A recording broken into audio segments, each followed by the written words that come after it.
Hello friends, welcome to SSC coaching centre. दोस्तों, आज के वीडियो में हम बात करेंगे लाभ हानि के प्रश्नों की। प्रॉफिट लॉस के क्वेश्चन बहुत एग्जाम में आते हैं, तो चलिए स्टार्ट करते हैं।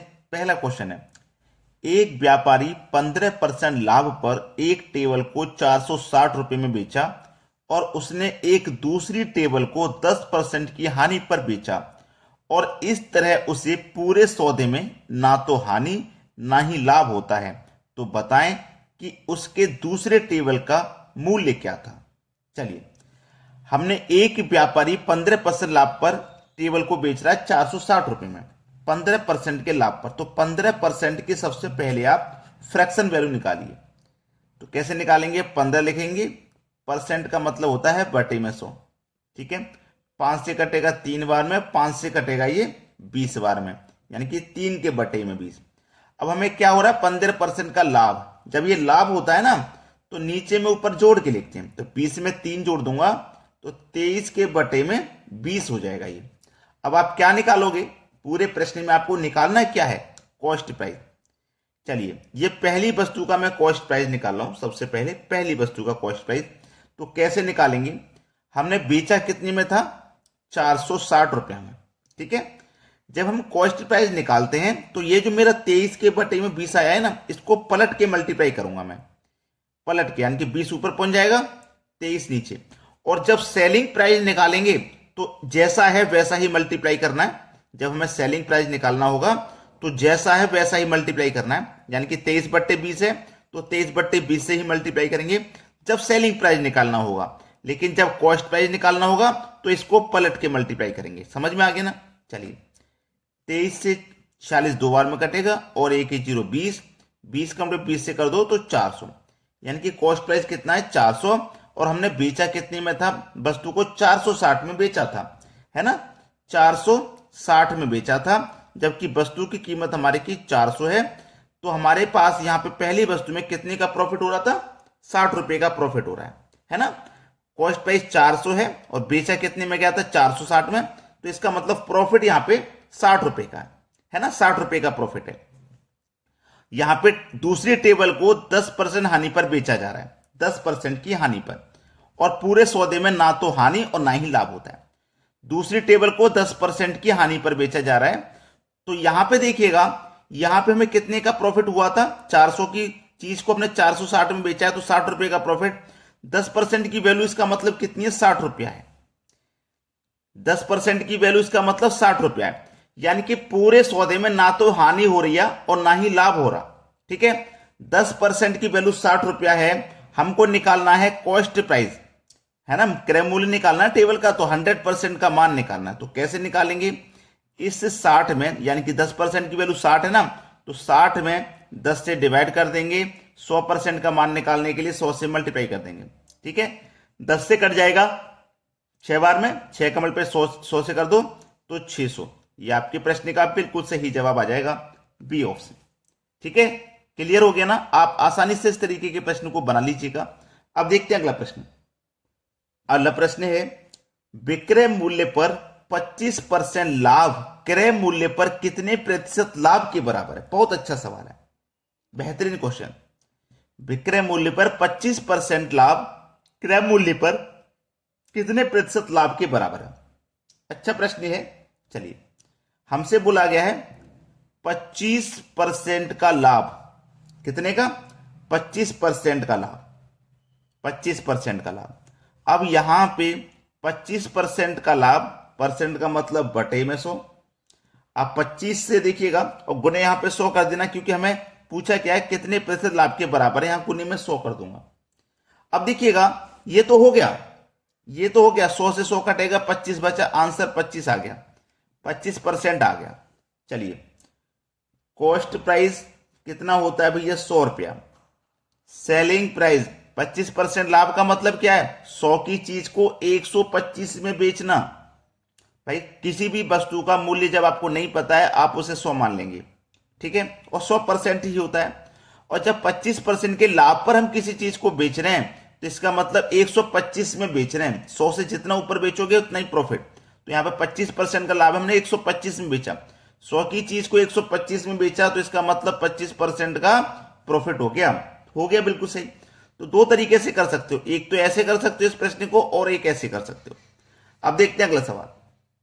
अगला प्रश्न है, अवनीत एक घड़ी 20% छूट पर खरीदता है तो 25 रुपए की बचत होती है, तो बताएं कि उसने घड़ी के लिए कुल कितने रुपए अदा किए। अच्छा सवाल है ये, तो डायरेक्ट हो जाना चाहिए। 25% की जब उसने छूट पर खरीदा तो उसे 25 रुपए की बचत हुई, यानी कि 20% की जो वैल्यू है वो 25 रुपए के बराबर है ना।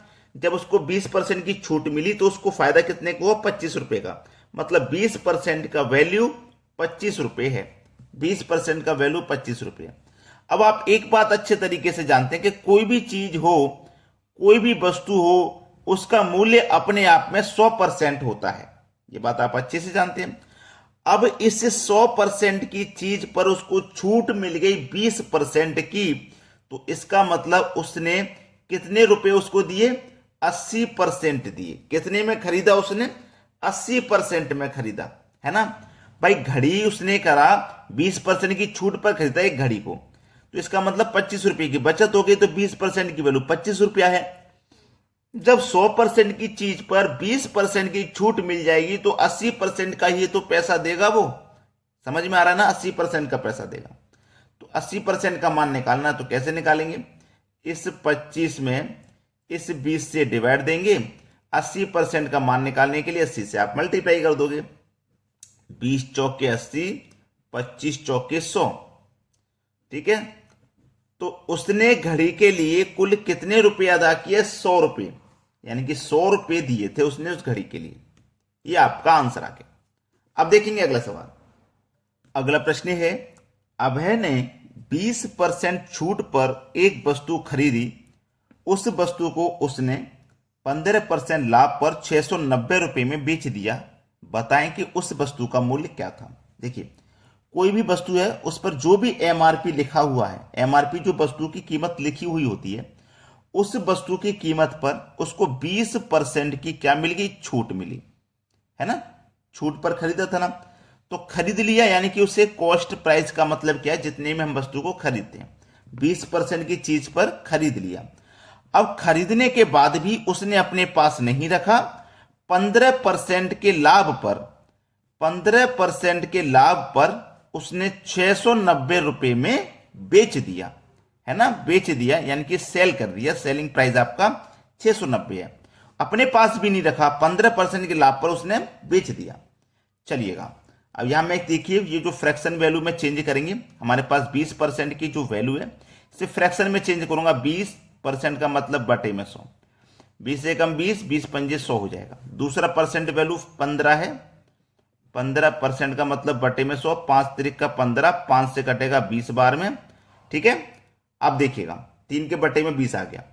अब मैंने एक चीज आपको बताई थी कि जब छूट की बात रहे तो नीचे में ऊपर घटा के लिखते हैं, यानी कि 5 में से घटा दूंगा 4 के बटे में 5, और जब प्रॉफिट की बात है तो जोड़ के लिखते हैं। 20 में 3 जोड़ दूंगा, 23 के बटे में 20। अब हमें क्या निकालना है, वस्तु का मूल्य क्या था, कॉस्ट प्राइस हमको निकालना है। चलिए, हमने बेचा कितने में वस्तु को, 690 रुपए में बेचा है, इसी से कॉस्ट प्राइस निकलेगा। और मैं आपको पहले ही बता चुका हूं कि जब हम कॉस्ट प्राइस निकालते हैं, क्रय मूल्य जब हम निकालते हैं, तो ये जो संख्या है ना, इसको पलट के गुना करते हैं, क्रय मूल्य निकालते हैं जब। तो ये 23 के बटे में 20 है ना, इसको मैं पलट दूंगा तो 20 ऊपर हो जाएगा, 23 नीचे। दूसरा मेरे पास 4 बट्टे 5 है, इसको भी पलट दूंगा तो 5 के बटे में 4 हो जाएगा। 23 से कटेगा 69 3 बार में, और एक ही 0, 5 चौके 20 कटेगा, ठीक है। अब 5 4 पंजे 20, 5 बार में कटेगा, 4 से 20 5 बार में, 30 पंजे 150, 150 का मतलब 5 से कर देंगे तो 750। ये आपके सवाल का बिल्कुल सही जवाब है। क्लियर हो गया ना सभी को, 750 बी ऑप्शन बिल्कुल सही। अब देखते हैं अगला सवाल।